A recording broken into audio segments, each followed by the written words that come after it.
Distinguished guests, ladies and gentlemen, now it's time to start our last session, which is a special roundtable.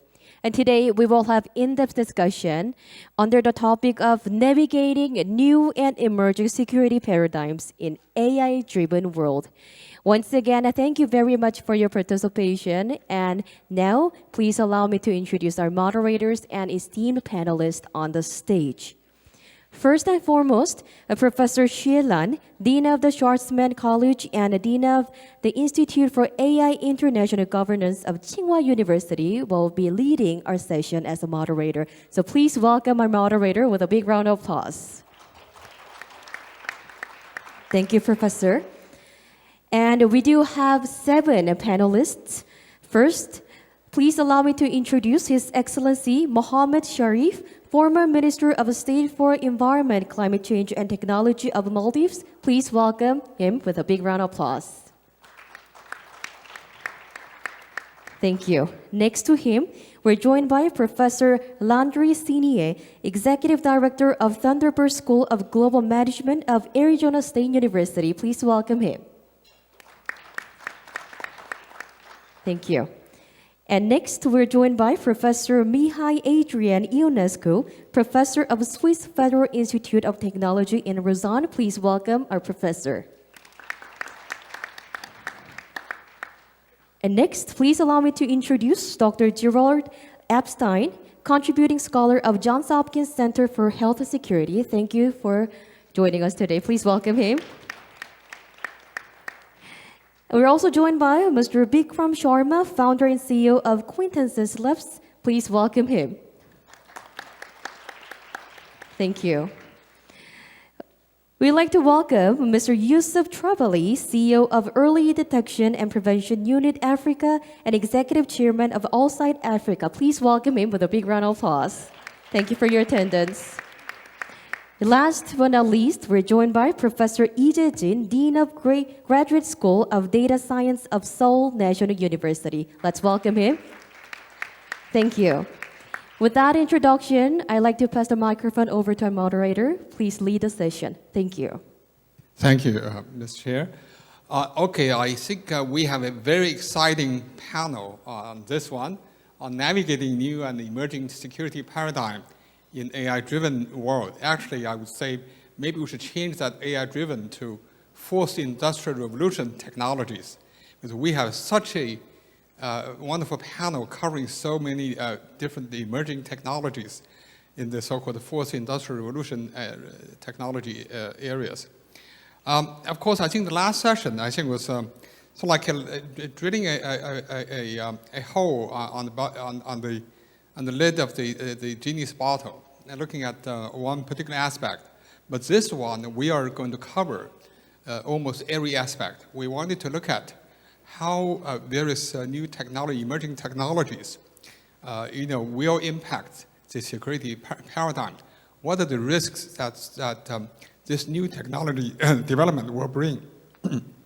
And then, what are some of the traditional sort of governing mechanisms that might work, some may not work, and what are the new paradigms needed to govern this new set of technologies. So for our panel, given the kind of excellence of all the people and the experts, so we feel that there's no need to go over the bios of these people, and you can Google them and easily you can find everything. And so we start with each panelist give a short remarks of no more than 8 minutes. Some of them are using PPTs, others may not. And then we'll get into some discussion. So we do have a sequence of the panelist speakers, and so we'll follow the sequence. So without further ado, let me introduce Professor Landry Sinier. Hello, and thank you very much, Jin and Chairman. Hello, everyone. I want to hear some noise. Hello, everyone. Fantastic. I know that you have just had lunch. So it is really my distinguished pleasure to be with you today, and I want to acknowledge the Minister of Foreign Affairs for organizing this incredibly wonderful session. I just came back from the World Economic Forum Global Governance Summit, where we discussed in San Francisco, where we discussed many of the points highlighted here. And just before that, also in Dubai with the World Economic Forum Global Future Council on the future of tech policy, where I sit, they were also part of the conversation. So one of the things I want to highlight, of course, I can go through the various technologies associated with the fourth industrial revolution, and I can as well share what are the potential risks and some strategy, including multi-stakeholder cooperation and agile governance to really better manage the risk and leverage the opportunity. But let me first start by sharing a little bit about why it is so important to have the conversation on emerging security challenges and threats now. First, it is because, of course, as you know, the fourth industrial revolution is characterized by that fusion of technologies, whether we mention the biological, the physical, the digital, blurring the frontier between those various worlds, but it's also characterized by the velocity, the incredible speed. We see, over a year ago, we were not speaking about generative AI. Of course, some of the elements, some of the dimensions were already evolving, but really, generative AI has celebrated its first birthday sometime, not a long time ago. So that is one of the dimensions, the velocity.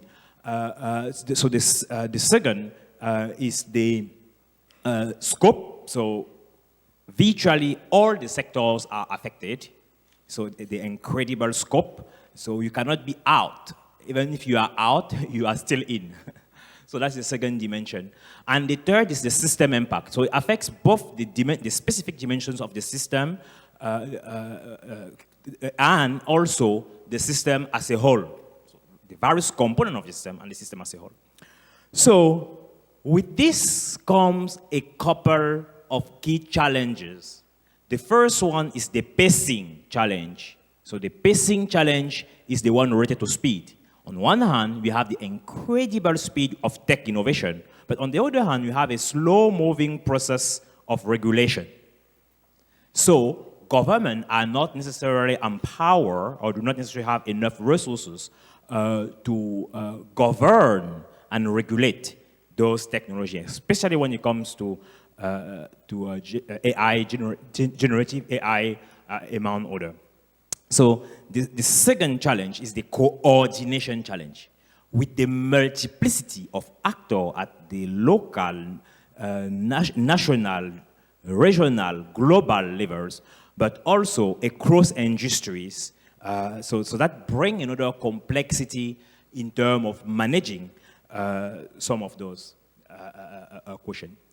So now, I will not list all the technology, you know them, whether we speak about blockchain, we speak about quantum computing, we speak about the metaverse, or we speak about generative artificial intelligence. I want to probably do a deep dive on generative artificial intelligence, and especially understanding why it is so important, especially in a conversation where we are speaking about security threat.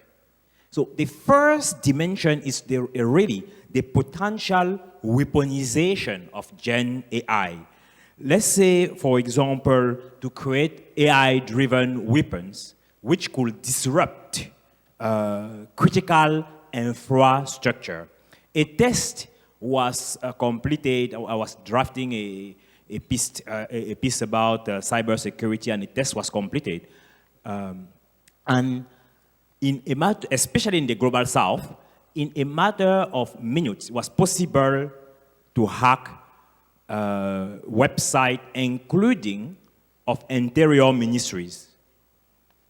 So I'm clearly saying, if interior ministries, presidencies, central bank could be hacked in a matter of minutes, can you imagine what could be the implication in potentially disrupting the economic situation of a given nation, and the critical infrastructure. So in addition to that, we also have of course, the national security threats. Generative AI could really be used, including for AI-driven adversarial attacks, which means generating information so that it disrupts the quality of the output when, for example, research is conducted. There you actually disrupt and you attack the quality of the outcome. A previous speaker has shown, for example, how, I think that was in the morning session with one of the keynote speakers, how the quality of the information generated by generative AI could be poor in some instances. These may be related to the technical level of development, but bad authors or actors can make it intentional so that even intelligence reports could be fake. Input which can serve the decision-making process. So which also lead to the erosion of trust and misinformation, deepfake. So it is a clear threat to democracy at many levels. First, shaping the public opinion we have seen, and this doesn't just happen in emerging nations, this has happened in the United States, among others. So that is another dimension that I also want to highlight. Of course, I can't go through privacy to other legal concerns, but I just wanted to focus on some of the less discussed questions. So now, when it comes to, let's say, regulating AI, how do we better govern tech? So, of course, we have various methodology, and in one of the articles that are released with the Brookings Institution, a blueprint for technology governance in the post-pandemic world, we identify various strategies. One is really to anticipate innovation and its possible consequences. So that is one of the dimensions. And to focus intervention on data, to focus on agile techniques, focus on education, school, health policymaker, and act holistically. So I know there is a couple of dimensions. One could be to try to build a global governance, a global AI governance at a systematic level, at a system level. And the other could be to use a design approach. And to conclude, given the velocity of the fourth industrial revolution, tech innovation and order, it will be difficult to come with a centralized, fully controlled way of govern AI. So sectoral, specific application, design approaches will most likely be the way to go. I'll stop for now, but I'm very excited. I have so much more to share, but I think I have to pause now if I don't want the chair to be mad at me. So thank you so much for your attention. Thank you, Professor Signy. Now let me invite Dr. Epstein to give his remarks. Thank you very much. I'm grateful for the honor of speaking with you all today. I'm going to start off with a little bit of a stage setting. I'm going to go back and talk a little bit about the challenge of assessing emerging technologies, and then I'll move over into how biotechnology features into this discussion. The Canadian author Margaret Atwood once said, "With all technology, there's a good side, a bad side, and a stupid side you weren't expecting." I'm not so sure about the stupid side, but she was absolutely right about the unexpected part. What we've learned is that the unexpected or unanticipated effects of a new technology can dominate over whatever effects had actually been anticipated. For example, when electricity first came on the scene, most predictions of how it would affect warfare envisioned electric weapons, directed lightning bolts, something like that. However, its most significant effects proved to be more subtle and yet more transformational than that. It affected logistics, it affected communication, And particularly, it affected increased industrial productivity, which greatly improved the ability to produce all types of military hardware. Turning to biotechnology, of course, biotechnology itself is not really an emerging technology. We've had it for half a century, but it continues to develop over that time. There have been continued new breakthroughs that have offered new powers to understand and manipulate life. And in particular, there's now intersections between biotechnology and the subject of this meeting, cybersecurity and artificial intelligence, which comes down to the fact that biology is based on a digital system, the genetic code. Every organism on Earth is defined by its RNA or its DNA, its genome. And in particular, the sequence of chemical base units, so-called A's, C's, G's, T's, or U's if you're RNA, that when you string them together, form the genome of an organism. This recognition that life at heart is digital is driving a convergence between the biological sciences, which had been a more or less independent domain of inquiry, and the information sciences, which had also previously been more or less independent. But now that biology seems to be digital, all those tools of manipulating the digital world, cybersecurity, artificial intelligence, statistical manipulations, can now be brought to bear on the biological sciences. This is tremendously empowering, but it also means that whatever vulnerabilities are inherent to those systems, and we've heard a lot about that today, can now extend directly over into the biological domain as well. So why is biology then a particular concern? There are many ways in which technologies can be used to do harm. I would submit, however, that it may be that the most severe and the highest end possible consequences may be due to biology, and that's because of the fact that a biological organism, a pathogen, can be self-replicated, and it can spread all around the world by itself. We've all seen, only too painfully, how a single disease outbreak in a single location can magnify itself into a global catastrophe. So that's the concern at the upper end that we particularly like to avoid when looking at biology. And again, it's not inherently the fact that biology and cybersecurity and AI will bring that, but the question is to what extent do those connections with the information sciences bring the barriers to achieving those ends lower. Let me first turn, pardon my fumbling, to the cybersecurity threat. Since I mentioned that biology is inherently a digital system, and that we can have the pathologies of digital systems now can couple directly into biology, certainly all biological research firms, all biotechnology companies are subject to the same cybersecurity problems that all other companies are. So we start from a baseline that everybody has to live in a cyber environment where we're beset by threats and attacks all the time. But it's biology's particular relationship with the digital world that magnifies that threat. The biotechnology revolution now is empowered by use of huge biological data sets, the genomes of thousands of organisms, the proteomes, the actual list and molecular structure of the proteins that accomplish all the functions that these organisms can do for us, are in digital form, and then can be subject to the same sorts of pathologies. Consider what might have happened if the COVID and Pfizer mRNA vaccines had been hacked. What the mRNA vaccine does is it introduces a code into your body that makes your body generate the spike protein of COVID such that other parts of your body will then generate antibodies against that. It's all specified by the code of the RNA that's given in the vaccine. Well, if that had been hacked, we might have a vaccine that was actually ineffective. Or even worse, it's conceivable that had that been hacked, we may have a vaccine that would actually have been harmful to people.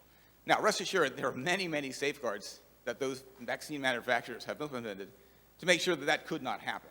But I did want to illustrate that story as one way in which the electronic world and cybersecurity can couple directly to have biological consequences. Turning over now to artificial intelligence, the questions we're asking about how they may exacerbate the threat really come in at least two forms, and I think researchers are looking at additional mechanisms as well, which I won't get into. One is the extent to which the same ability of biology to do harm that we've been facing for quite some time could be exacerbated by the AI models we've had discussed today, and lowering the barriers to people being able to develop weapons who might not have had competence in all the necessary technological fields. So are we broadening the population of people that can do harm, and conceivably harm on a very large scale? The second question is, it's possible, using new AI tools, which are creating breakthroughs in science at a rapid pace, to learn things that nature not only has not developed, but is likely never to develop. So-called biodesign tools have, for instance, been able to figure out structures that scientists have spent decades unable to solve. How do you predict the structure of a protein if all you know is the sequence of amino acids that build it up? AI can now do that, and it can do it for hundreds of thousands of proteins. And we may be able to generalize that in a world in which AI can understand the genome of an organism better than scientists can. It can tell us what sorts of effects and behavior an organism might have, which we might not have been able to put together earlier, looking at various understanding of pieces of genes of that genome. And so where you might consider questioning is, where might these biodesign tools take us in the future?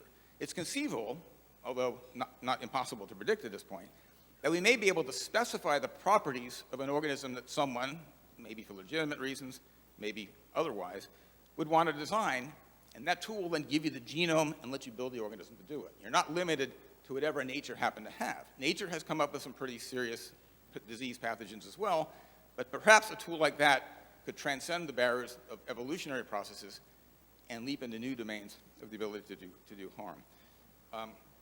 So those are some of the areas in which the digital biological interface might actually transform an existing hard problem, biological weapons and bioterrorism, and put it into new domains that we have to pay particular attention to. Now, AI developers and biosecurity experts are spending a lot of time trying to understand these potential threats more, and I think at this point they would all say, we don't really know to what extent the barriers are lowered, to what extent the tools may enable us to do things that are even more devastating than before, but it is a very active domain of study. So at that point, let me turn it over and maybe talk some more later in the session. Thank you, Dr. Epstein. Now let me invite Professor Ionescu.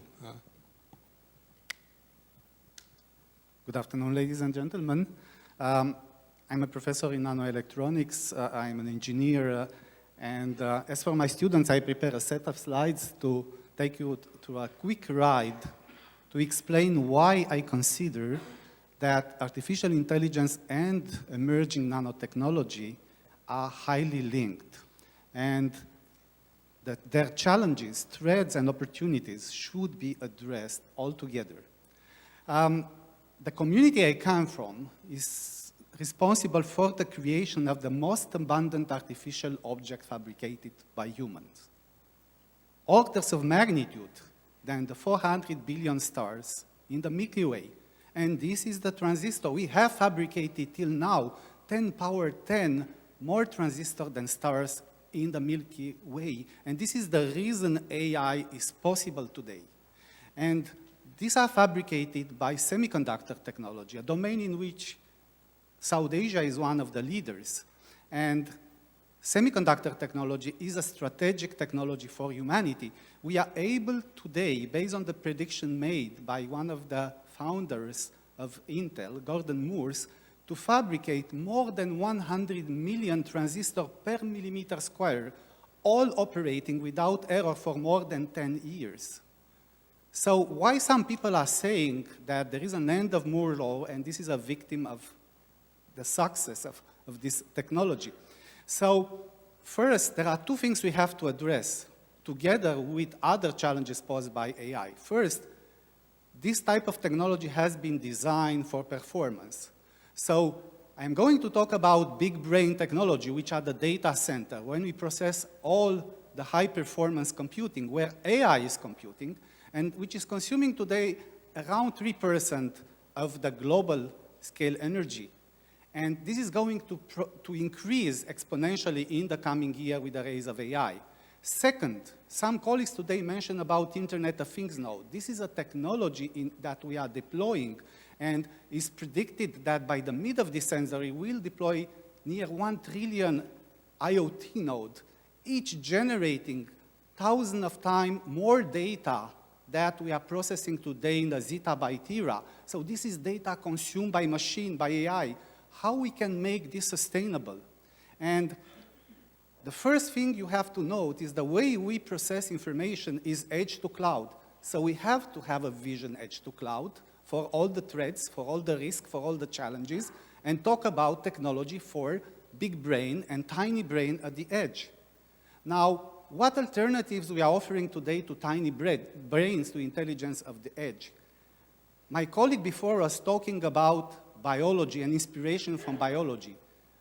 There are now trends in this domain to leverage the idea of neuromorphic computing, a type of computing that will not use zeros and ones, digital information, but will go back analog and will process on the edge events, and this will reduce data proliferation, data that we communicate to the cloud.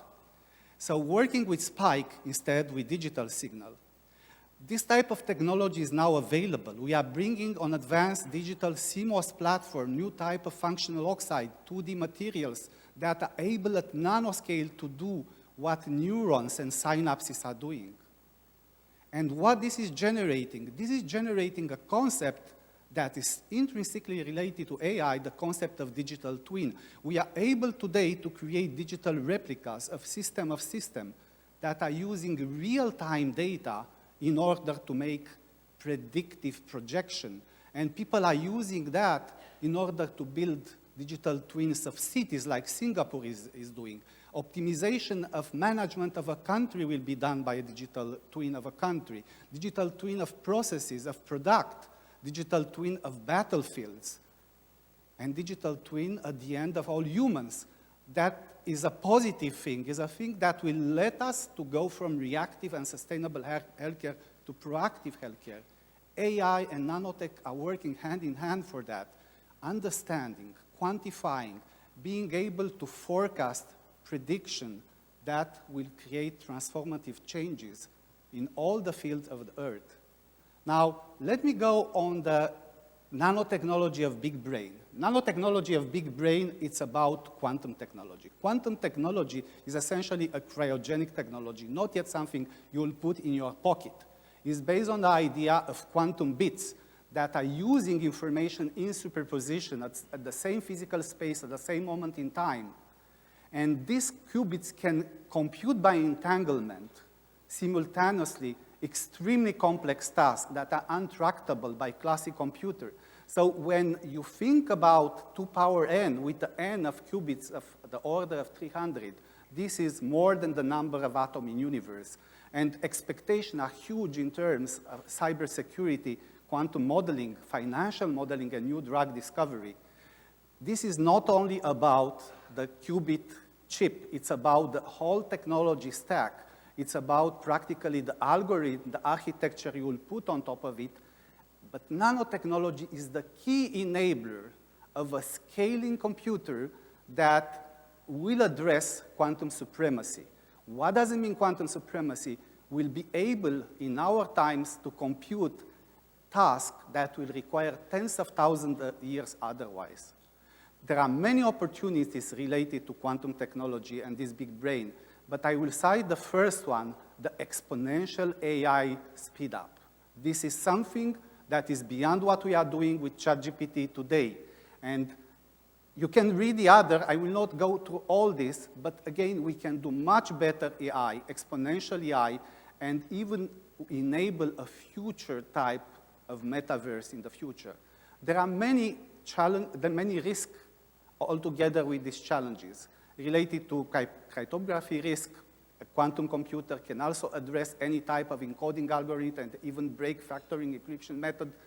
But the one that is maybe the highest is that this will enable beyond human intelligence. Are we ready for a beyond human intelligence? This is a threat that will necessitate new regulation, policy changes, will necessitate global cooperation. So in summary, nano the AI are working hand in hand. They are generating paradigm for edge to the cloud, and the keywords is quantum for big brain and neuromorphic for tiny brain. Thank you. Thank you, Professor Ionescu. This is really, I think, fascinating to see all this converging of these technologies. Now let me invite Dr. Sharma to make your remarks. Yeah, please. Thank you very much, Lan. And I'd also like to extend my thanks to Minister Park, his colleagues at the Foreign Ministry, and CNAS, and the Advanced Institute of Science and Technology for bringing us together for this excellent day of discussions that we've had today. My comments we had all prepared our presentations independently, but will intersect, I think, with a lot of what you've heard here. But I'd start with offering you a few thoughts, framing the cybersecurity risk from developments in quantum computing. And it was very interesting that both Lan and Landry both talked about the fourth industrial revolution. So we also do some work with the World Economic Forum, and certainly this was this term that was coined to talk about this massive convergence that we're seeing amongst the physical, digital, and biological worlds. And that really is fundamentally transforming our everyday experience. As Landry pointed out, it's really occurring at a velocity which nobody possibly could have even anticipated. And it is enhancing the way how we interact with each other and indeed how we operate our enterprises in more sustainable ways. What's interesting about this, in contrast to the first three, which were based on single technologies, so steam, electricity, and digital, the fourth is powered by a synthesis, if you like, a smashing together of significant scientific and technological innovations. So this includes an array of technology domains. So AI, of course, autonomous vehicles, 3D printing, 5G, 6G, Internet of Things, and quantum, which promises, collectively, these promise step change through to 2050 and probably beyond. And quantum, in our perspective, certainly is one of the important technologies of this fourth industrial revolution. And as was nicely pointed out by my colleague Mihai, there are incredible possibilities that this opens up. So just a quick little historical tour. The foundations of quantum theory were developed way back in the early 20th century. And amongst others, there's names which you might recognize: Niels Bohr, Max Planck, and Albert Einstein, and all of whom were incidentally awarded Nobel Prizes in separate years for their seminal contributions to this field. And really what quantum talks about is the rules that govern behavior at the level of the very small. So when you get down to the most fundamental levels of nature, of photons, electrons, atoms, things behave very differently to what they do at the human scale. And quantum describes how some of those rules work at that most fundamental level. So interestingly enough, 2 decades after those initial discoveries in the early 20th century, we had the first wave of quantum technologies. And these were heralded by the invention of the first transistor, which was jointly created by Walter Brattain, John Bardeen, and William Shockley in 1947. Incidentally, they also won a Nobel Prize, I think it was in 56, for this particular work. And this invention and its subsequent phenomenal advancement, broadly in accordance with Moore's law, which was mentioned, has transformed our lives and societies over the last 75 years. The first wave, this first wave of quantum technologies, harnessed effects which are innate, which exist naturally, and at the most fundamental levels to deliver this step change. But what we have seen is from a single transistor in 1947, as my colleague just mentioned, some of the most advanced processors today on a single chip have tens of billions of transistors. Remarkable. One transistor 75 years ago to tens of billions today. And they become so much part of our natural lives that we on our bodies carry tens of billions, trillions potentially, of them in our smartwatches, in our phones, and other electronic devices that we have. Now we're on the cusp of a second wave of second quantum revolution, as we're calling it, where as opposed to leveraging effects which occur in nature, we're actively engineering quantum states that do not exist in nature. And this is opening up a host of new amazing possibilities. Mihai talked about the incredible possibilities of quantum computing. Similar things apply to quantum sensing, imaging, as well as security. Because for all the incredible advances and the amazing abilities which Mihai pointed out that quantum computers will enable us, they will break some of the mechanisms which undergird our cybersecurity infrastructure, our digital infrastructure.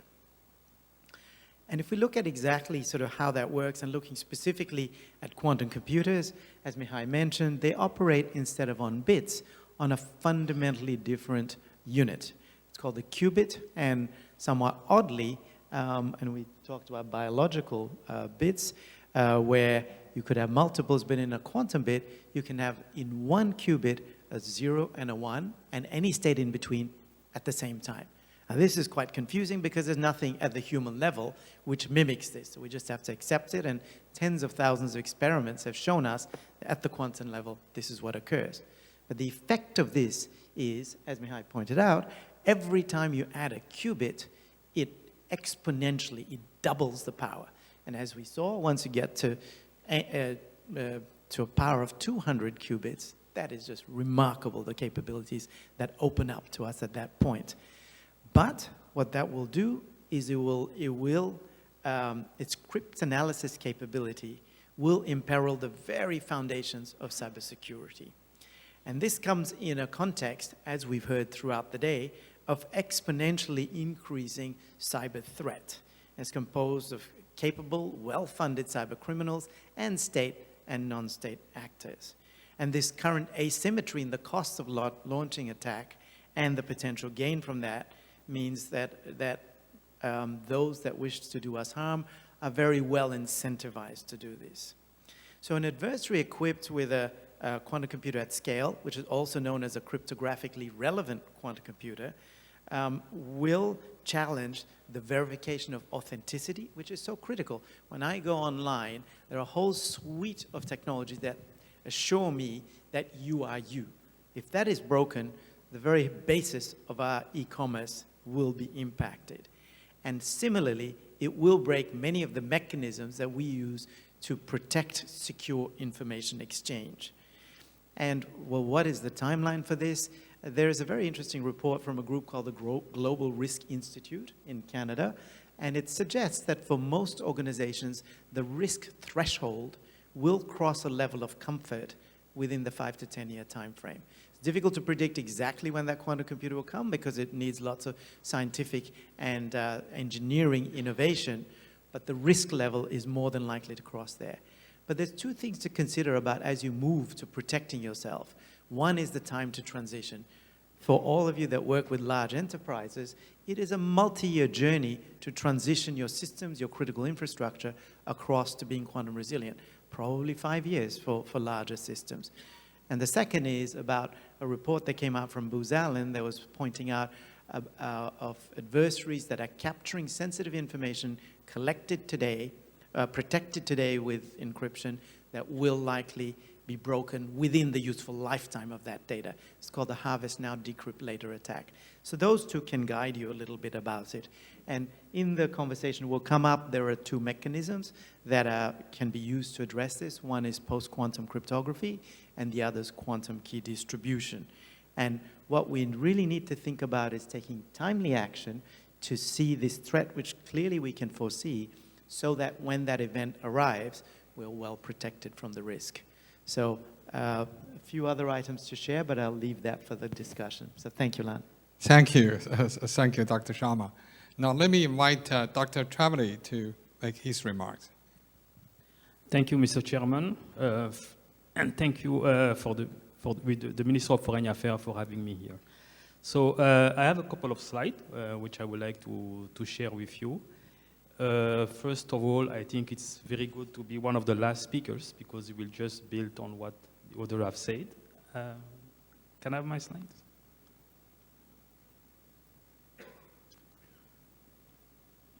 Yes, thank you, but I cannot see them here, so it's difficult.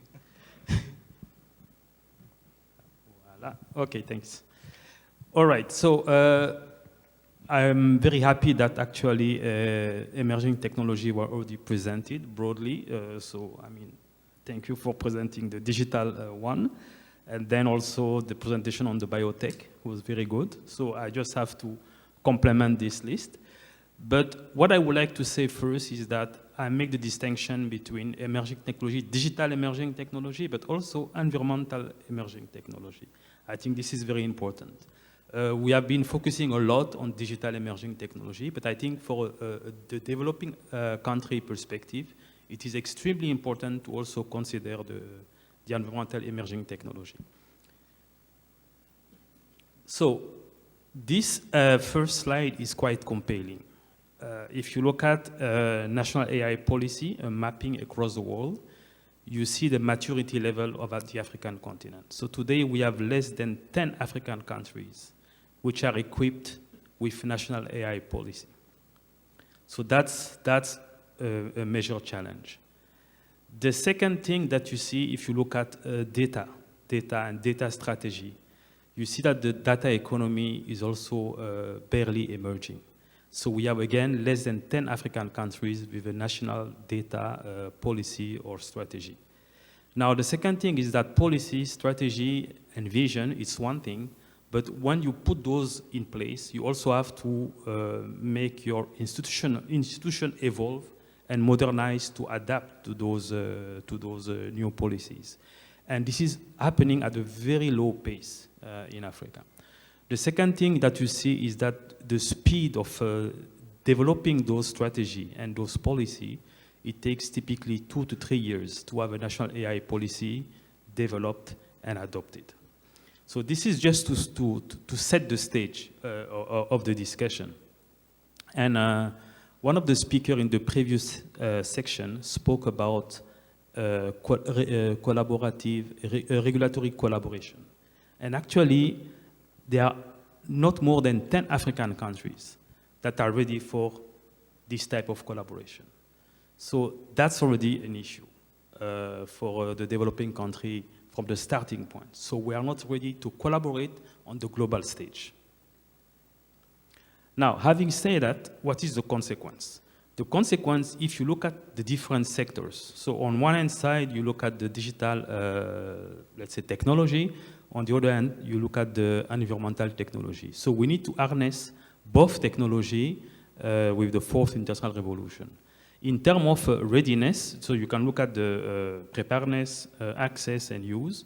Most African countries are at the preparedness level, which is a major challenge. So basically, we are losing our sovereignty in almost all economic sectors.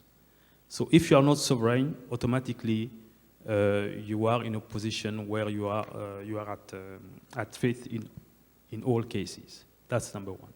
Now, if you look at the different sectors, I think there was a lot of discussion on a number of sectors.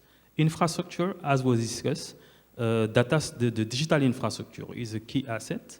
And today we are discussing, there was a discussion on data storage, but also on green data centers. So we are combining energy and also digital. But the challenge here is that we are in a continent where access to energy is already an issue. So meaning that developing those data centers that are consuming electricity is a big challenge. And therefore, your, let's say, cloud infrastructure, you will also rely on infrastructure that are not national, which also puts you at threat. Another interesting sector is energy. I mentioned one of the technology, it's energy storage, which is coming. And beyond energy storage, you have the hydrogen technology. Today in Africa, you only have one major project working on hydrogen production. So again, for energy storage, which is the starting point of the green economy, we are depending on international collaboration. In the finance and banking sector, very critical, and I will discuss a few points here. In the finance and banking sector, what you see here is actually the payment architecture. So when you make a payment to a merchant, what is happening? What you will see is that at the centers in your payment stack, the center of the payment stack is completely controlled by US organization or US platforms, which means that in one click, you can be removed or blocked from the international payment architecture. If you look at what is happening also with open banking and open data, with API and again the cloud and so on. It is the same thing here. So this is taking place now. So we are, with this type of architecture, we are bypassing the regular banking system, of course, to make international transactions. But again, the dependency on foreign technology or on cloud is also a major issue. I can pass this one. Someone spoke this morning also about, so one is the bank infrastructure, which is dominated by Visa and MasterCard and so on. But also we are using a lot of the telephone infrastructure to make the payment. And this is also an issue in terms of the amount of data that are being stored there. So it's an important threat. Now, what is also interesting is that you have seen that during the war between Russia and Ukraine, one sanction that the European has taken was to exclude Russia from the SWIFT system. Now, you have to know that most African countries are using SWIFT system. And for most African countries, also Russia is an economic partner.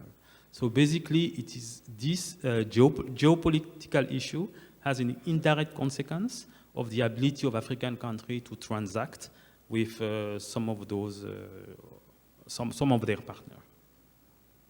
In the healthcare technology, of course, healthcare domain, of course, AI is also has a lot of opportunity, but then you also acquire quite a massive amount of sensitive data. And if you don't manage to secure your infrastructure to store those data, you again are at risk. Now, I mentioned seasonal energy storage. Within the next 10 years, you will see that mobility will be, car mobility is going to be e-fuel, airline transportation, sustainable aviation fuel, maritime transportation, green methanol, etc. All those technologies, they are not mastered by African countries, which means that we're going to be dependent on all fronts, and therefore you can be, let's say, locked just by cutting your access to energy in all your sectors. And if, depending on what is the purpose of those new form of energy, we will also have some trade issue with that respect. So I think the discussion on biotech is very important because we can also extend biotech to biofuel, to renewable fuel, etc. Voilà, so I think clearly the positive thing is that with the emerging technology, the world is increasingly driven by multi-purpose drone, by sustainable aviation fuel, by e-fuel, by self-sufficiency energy, by carbon negative housing, but this is only for the developed world. We are not yet benefit from those socio-economical opportunity offered by those emerging technology. Thank you. Thank you, Dr. Trevelyan. Now let me invite Honorable Mohammed Sharif, Minister. Thank you, Chair. Let me start by thanking the organizers, the Minister of Foreign Affairs, for the kind invitation and for hosting us here. So my remarks today, I'll try to keep it brief, but I think since it's the last few hours of the day, it's good to have this particular topic. I've been asked to talk about shaping the regulatory frameworks in the era of disruptive emerging technologies. So let me start by asking a simple questions. Are we the masters of technology, or are we becoming its servant? Right, today we stand at the brink of an extraordinary digital age, and it's become crucial. And throughout the day it's been made clear that we need regulatory frameworks that are not just reactive but proactive, so that we need to be able to manage the risks and leverage the benefits of these disruptive technologies. In a world where data is the new oil, we must strike a balance between this innovation that we really want for ourselves, definitely, and values that we hold dear, like privacy, like human rights. The rapid development of AI and the increasing importance of data has definitely brought significant security threats, such as that of deepfakes and data breaches. These developments alone underscores the need for robust regulatory frameworks. The rise of AI and data has been nothing short of revolutionary. We just seen the presentations. AI, with its ability to learn, reason, and self-correct, is reshaping the way we live, work, reason, and not to mention how we settle our disputes. It is driving advances in various fields, from healthcare and education to finance and entertainment to security and warfare. And with these advances, of course, comes significant security threats. AI technologies enabled us to create more, the same AI technologies which enabled us to create more personalized and efficient solutions can also be used maliciously.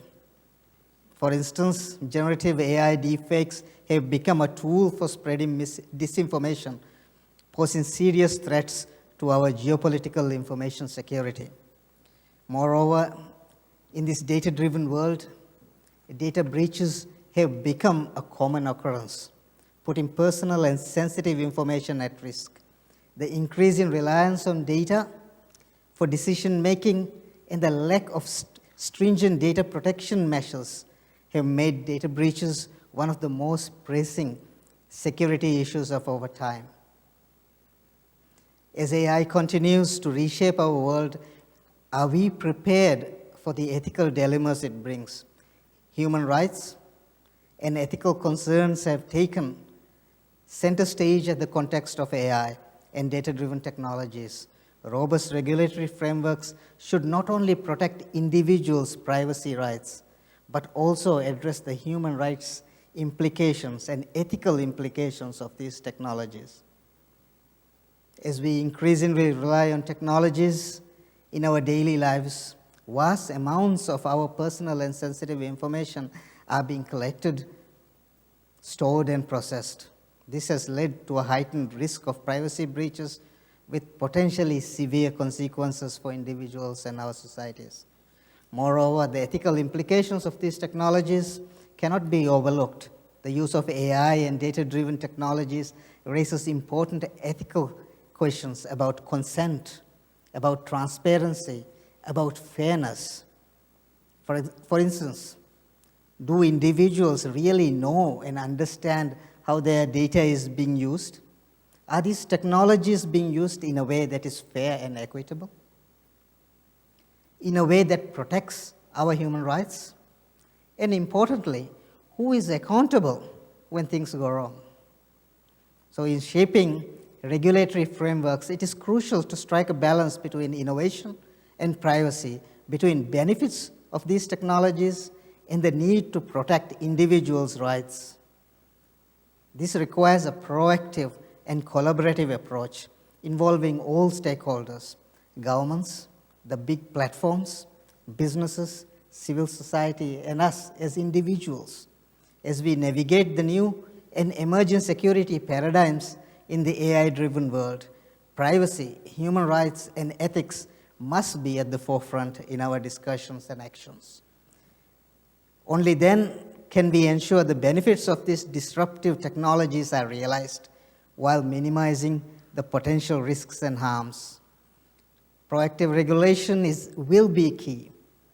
By anticipating future developments, involving all stakeholders and fostering international cooperation, can we shape a regulatory framework that safeguards our societies, economies, and ensures global stability in an increasingly tech-driven world.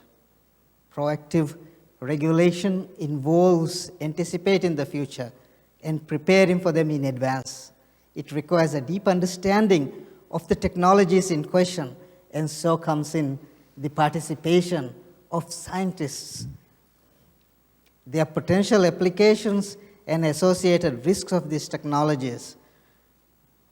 Understanding allows us to develop regulations that are flexible and adaptive, able to respond quickly to new developments and emerging threats.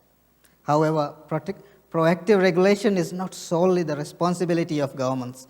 It requires active participations of all stakeholders, from technology developers and users to academia and civil society.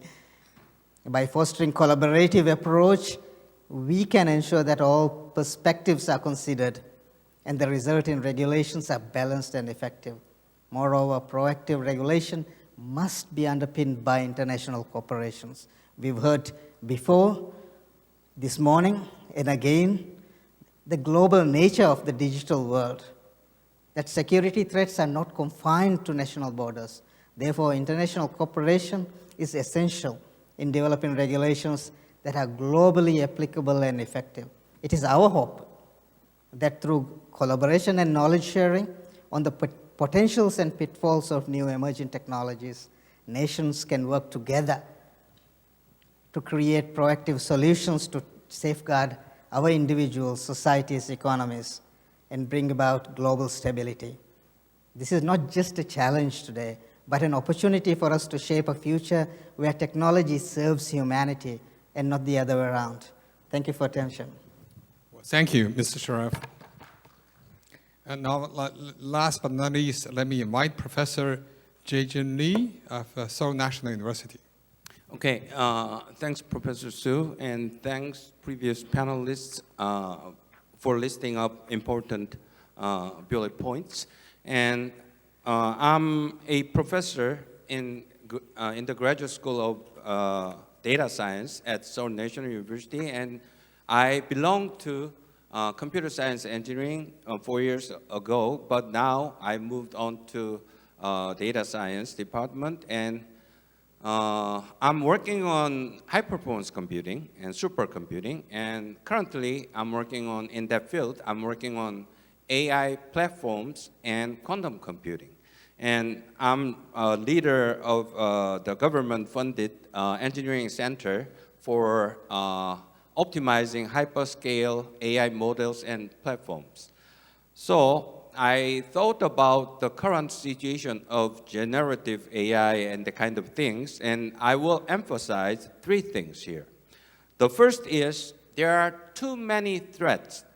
Here I want to emphasize fictitious threats. People are writing novels, science fictions, and common people, normal people just believe it, and they think it's a threat, but I don't think so.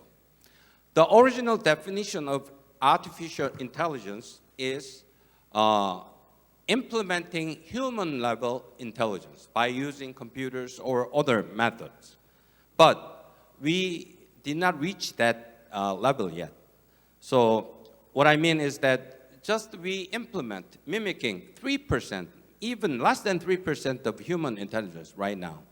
The AI techniques are just mimicking or augmenting human capability in specific kind, not the general intelligence. The proof is that I didn't hear artificial general intelligence 10 years ago, right? But now people are talking about artificial general intelligence, not artificial intelligence. That means we are not at the level of real artificial intelligence.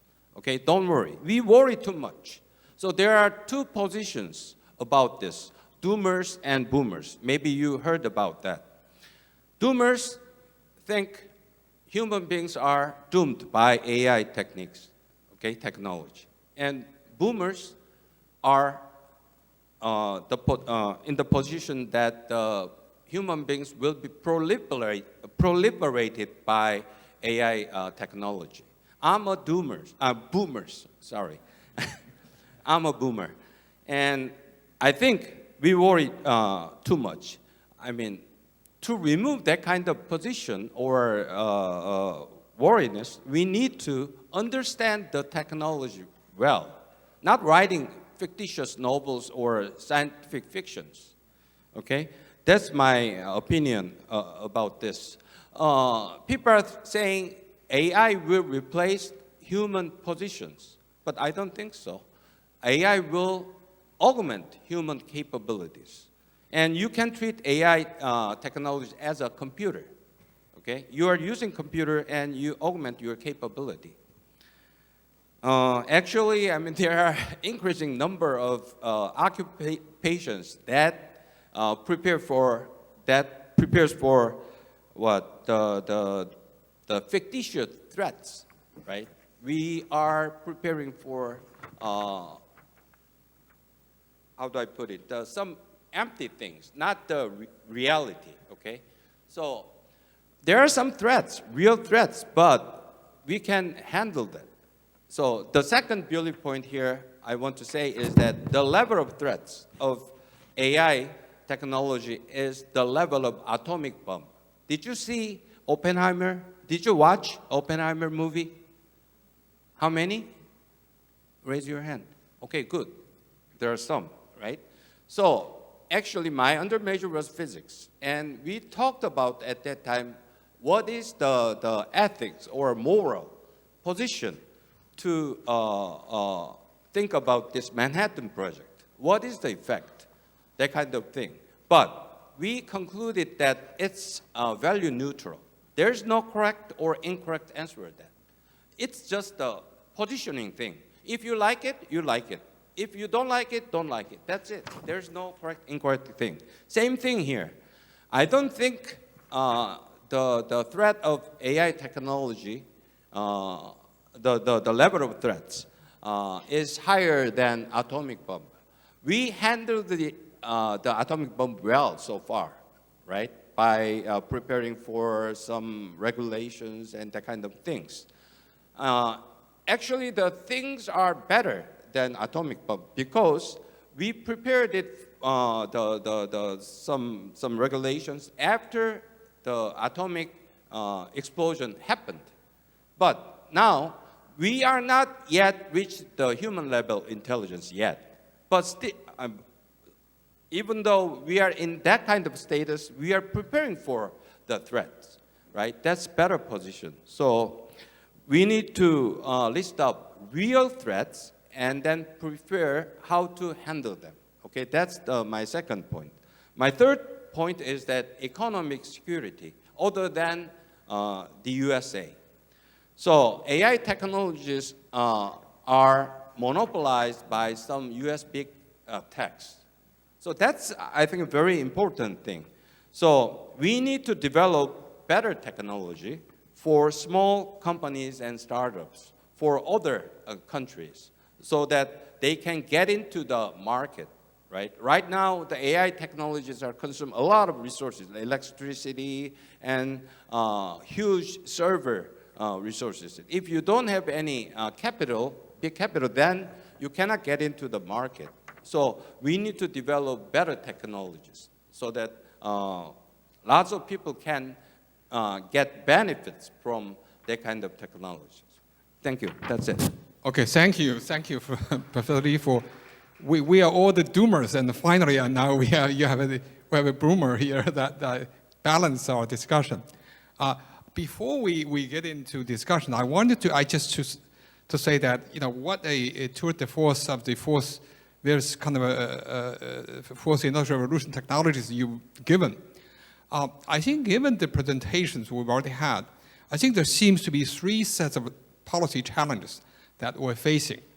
The first one is, of course, is how do we regulate the various kind of risks that's being talked about.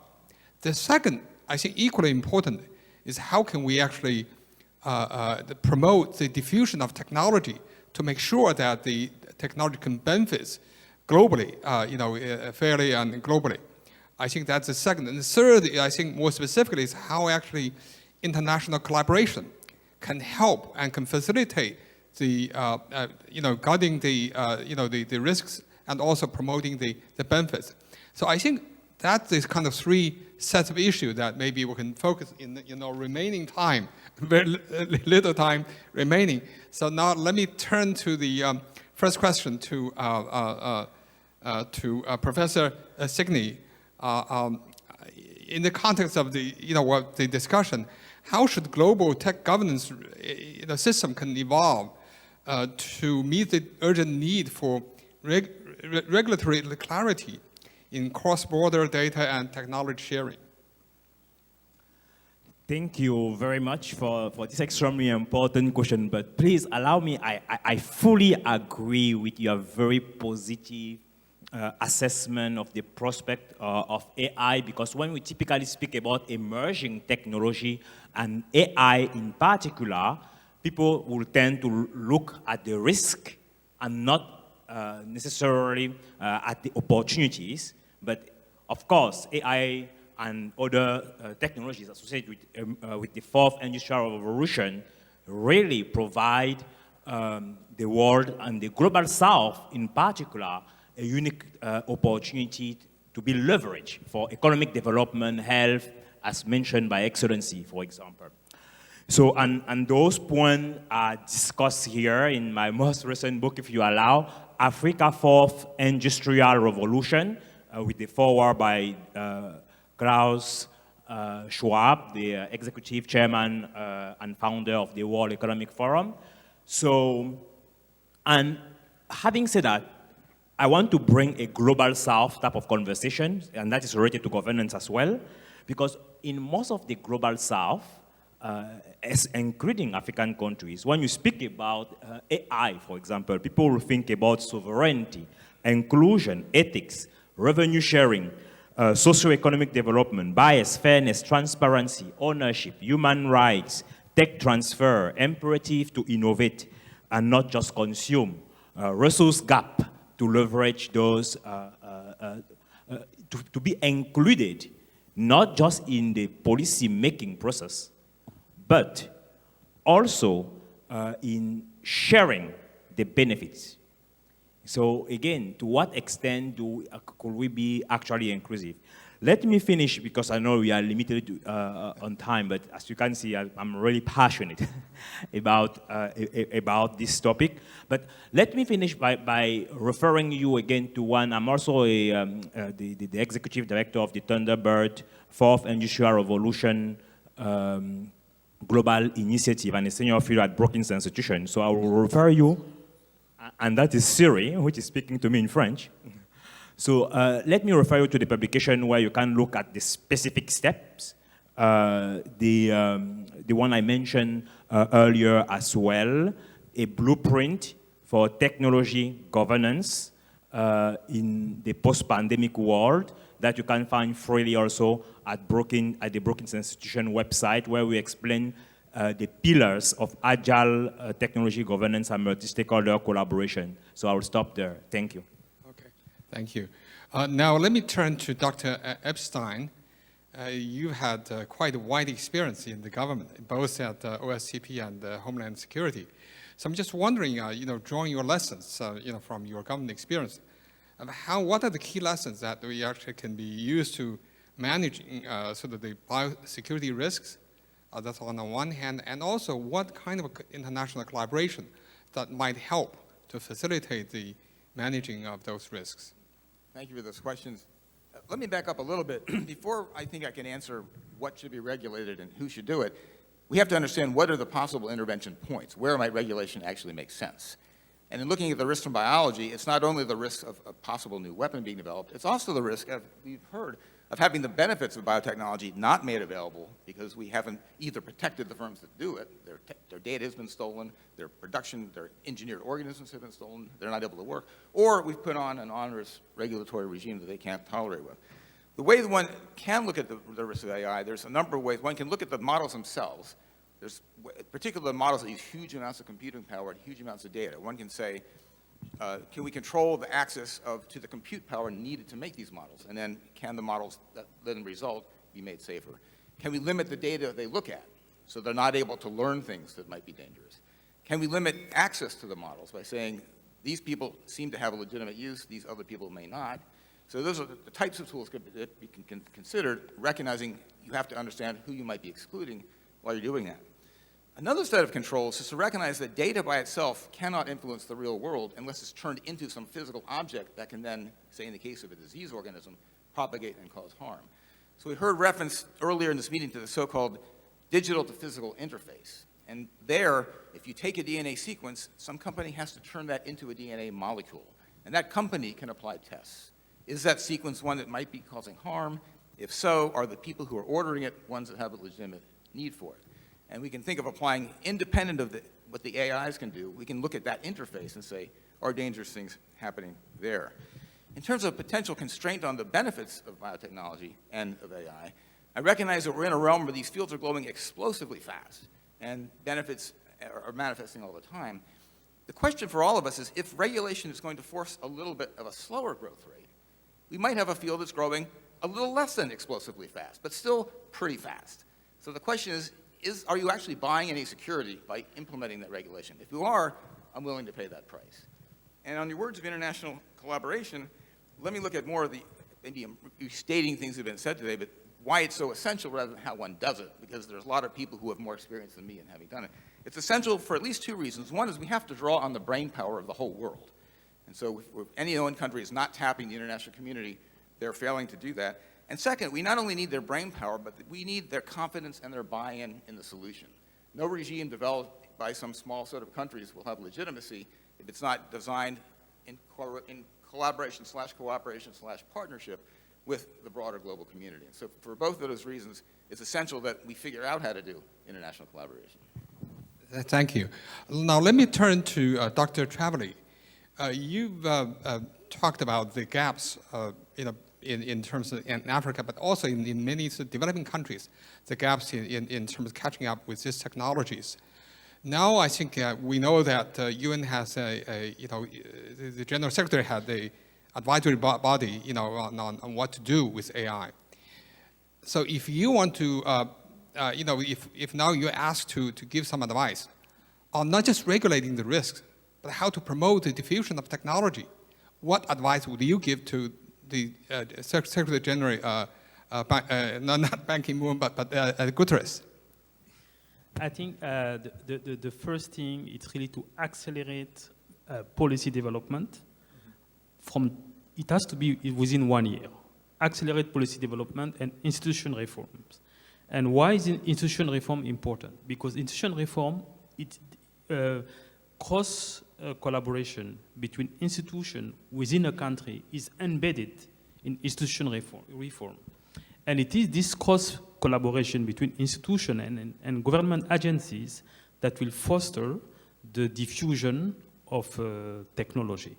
And that's the main thing. So people in the healthcare, they must understand what AI means for healthcare. People in the banking system, they must understand what it means for their system. So cross-collaboration within institutions is key. And actually, this is embedded in the ITU G generation model. So basically, we need to make sure that African countries reach the G5 generation level, where they are ready for this type of collaboration, which implies diffusion of knowledge. Okay, now I'd like to ask Professor Ionescu and also probably Dr. Sharma, given the kind of converging all this, sort of emerging technologies and so on, I think we already mentioned, in the earlier discussion, whether we should have a sort of kind of just singularly AI-related sort of governance regime, or should we have a broader technology, sort of management agency or mechanisms?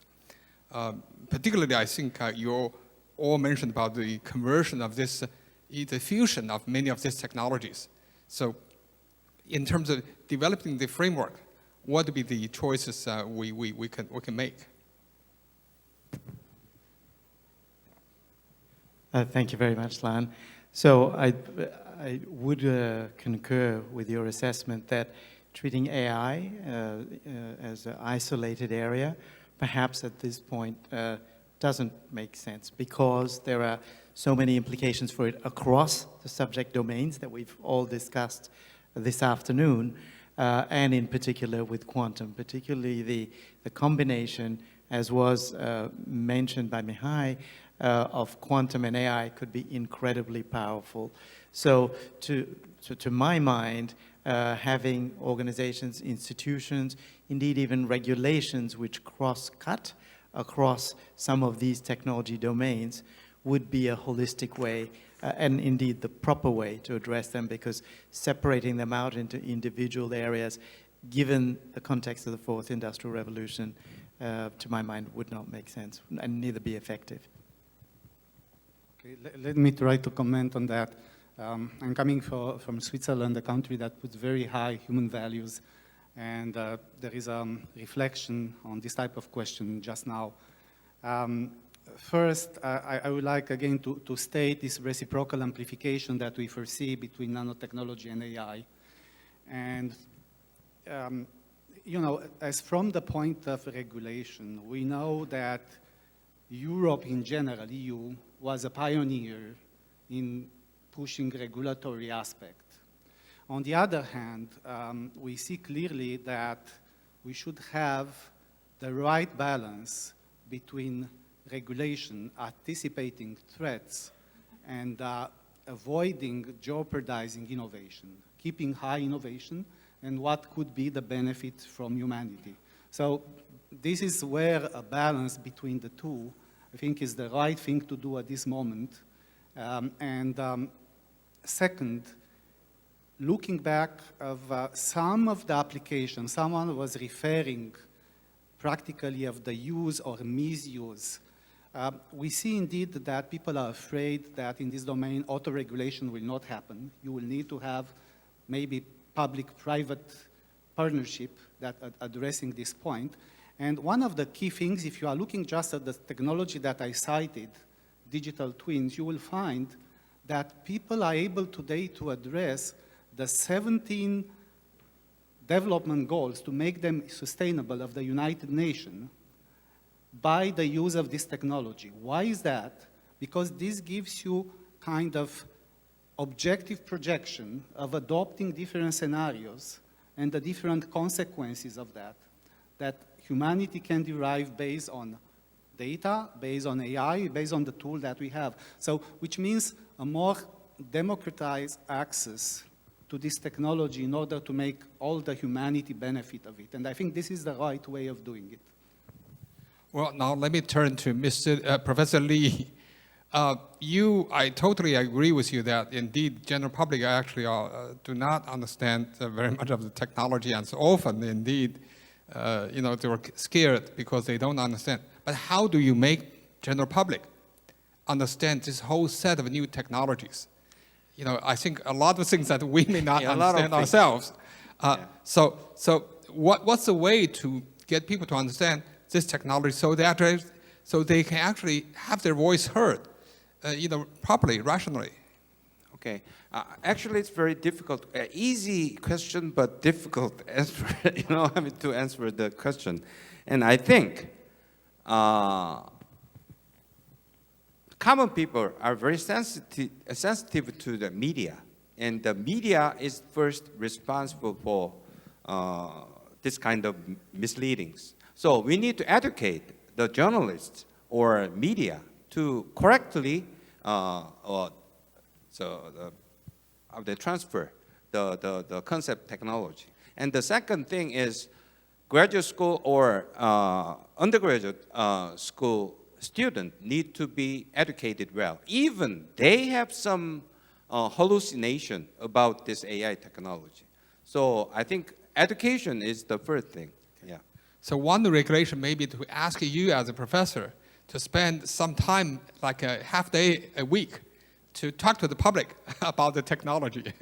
Actually, I'm doing that. I mean, Oh. I was doing that too in front of some people from companies, Yeah. right? General companies. Yeah. I did that, and Kind of they were surprised, because of they just knew that the AI reached the human level intelligence, and that kind of thing is wrong, but they think it's correct, right? So that's Great, important great. thing. Yeah.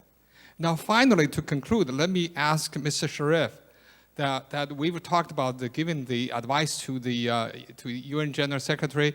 And now, if you're giving the advice to your Prime Minister in the country of how to catch up, how to really reduce the gap in technology, what are some of the policy measures they should really adopt?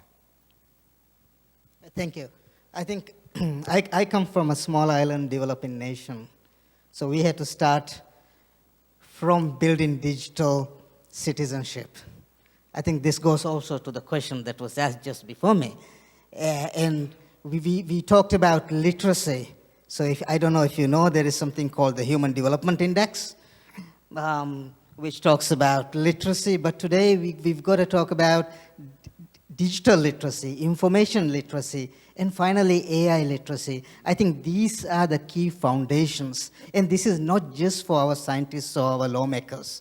This is for everybody today, because our lives, from the alarm that wakes us up to the alarms that reminds us to take our medication, will be governed by AI. And everyone needs to understand AI. Everyone needs to be able to live with AI, I think. And as we've been told, we are working towards the general AI, which actually makes AI slightly different from the technologies that are very specific, solving specific problems, where AI is not specific. It's trying to become like us, where we solve all sorts of problems, from catching animals that were faster and bigger than us, to flying, which we were definitely not built to do. So we've got to, I think, start by building generations. And I'm definitely a boomer, from all the sense of the way my gray hair speaks for itself. But today's generation may think they understand the technology, but as policymakers, we definitely have a responsibility to make sure that we build a generation who will be able to anticipate the future and take proactive action, where we are looking at principles-based, we are looking at rights-based approaches to developing our society, be it technology-based society, data-driven society, AI and nanotechnology-based society. It's still our human society. Thank you. Thank you. Please join me to thank all the wonderful panelists for a great session. Thank you. Thank you very much. Thank you to our chair and our panelists. Please go back to your seats. Thank you very much for sharing your knowledge and wisdom. Thank you. And ladies and gentlemen, thank you for your active participation and also your presence until the last session, which was special roundtable. This brings us to the end of our roundtable session. And now we will have our very last session, which is the closing ceremony of the 2023 WESF.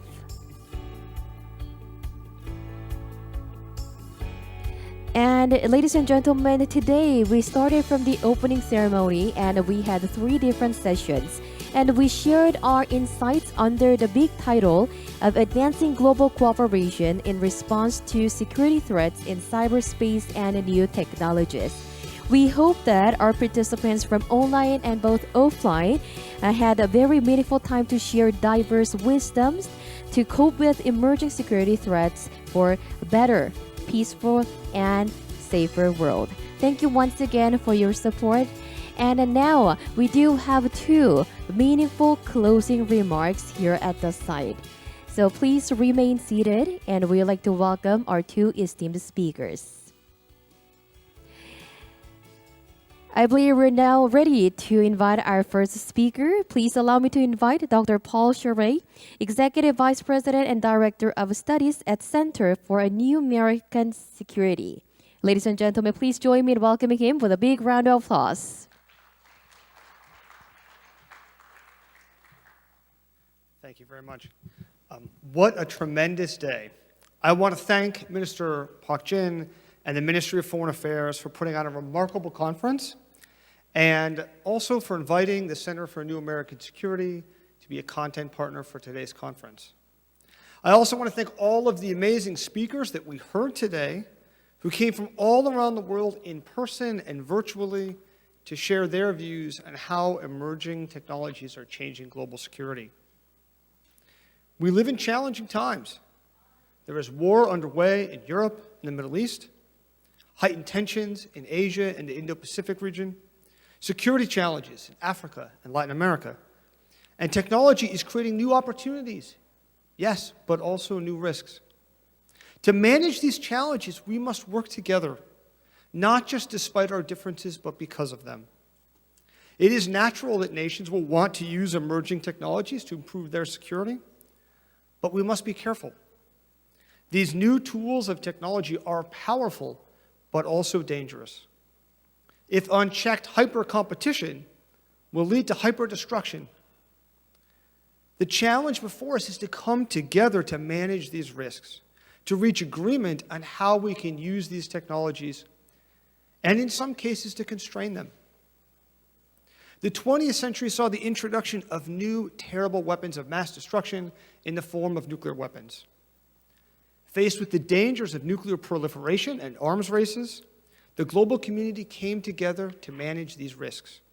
Many challenges remain, but the world is safer today because our predecessors found ways to work together on nuclear non-proliferation and arms control.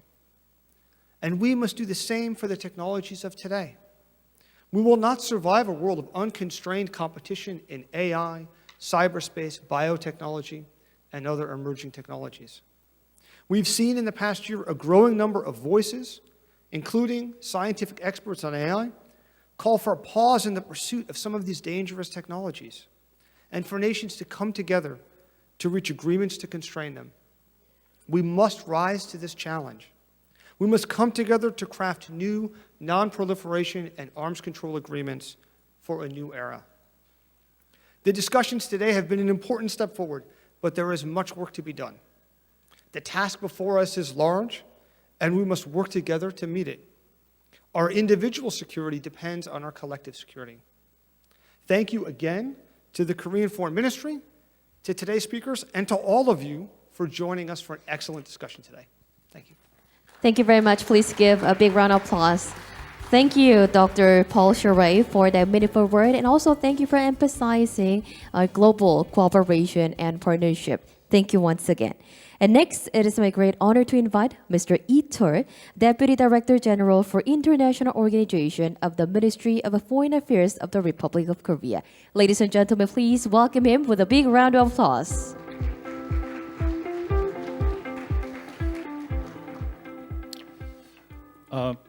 Dr. Paul Charest, Executive Vice President and Director of Studies, CNAS. Excellencies, distinguished guests, now it is time to conclude the third World Emerging Security Forum.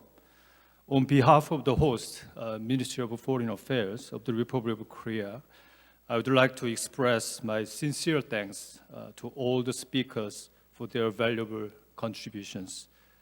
I think we are all immensely benefited from insightful and fascinating presentation today.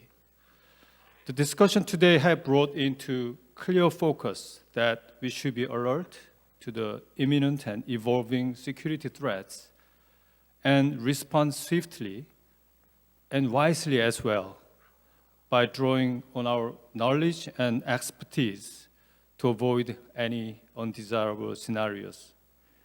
It is impossible to capture all these valuable insights, expertise shared today, but let me just highlight 3 points that we can draw from this forum. Foremost, multi-stakeholder partnership. We can address emerging issues of greater complexity better with the cooperation with more stakeholders. Emerging security issues transcends all borders and sectors, and it may be that many of us are not fully aware of this butterfly effect they can cause. Inclusive participation, encompassing all regions and all sectors of society is essential. International organizations, governments, academia, businesses, and civil society all have their part to play. Second, shared values. It is uncertain how new technologies such as artificial intelligence, will evolve. This is something which is hard to predict. As we navigate our way through this unpredictable journey, our efforts should be firmly anchored on our fundamental values, such as human rights, democracy, and shared and inclusive prosperity. Last, governance. As we did today, we must continue this conversation on finding a strong and effective governance in response to this potential risk ahead. In doing so, we should have clear understanding on the nature of the risks and exactly where the risk exists, so that potential governance is not overregulating or misplaced. This again requires more robust conversation among various stakeholders going forward. So in this respect, let me assure you that the Korean government's commitment to facilitating and advancing this conversation to tackle emerging new security threats. Ministry of Foreign Affairs of Korea will indeed continue to host the World Emerging Security Forum with a view to tackling new and critical security issues. With that, let me once again thank you for joining us today, and we look forward to seeing you at the forum next year. Thank you very much. Thank you very much. Please give a big hand. Thank you. Thank you to Mr. Ito for sharing with us 3 points that we should focus on based on our outcomes and conversations that we've discussed today. Ladies and gentlemen, thank you once again for staying with us until the very last moment of today's sessions. And we'd like to extend our sincere gratitude once again to, of course, on-site participants and all of our online participants as well. Ladies and gentlemen, this brings us to the end of the 2023 World Emerging Security Forum, and we hope to see all of you next year as well. Thank you once again for your participation.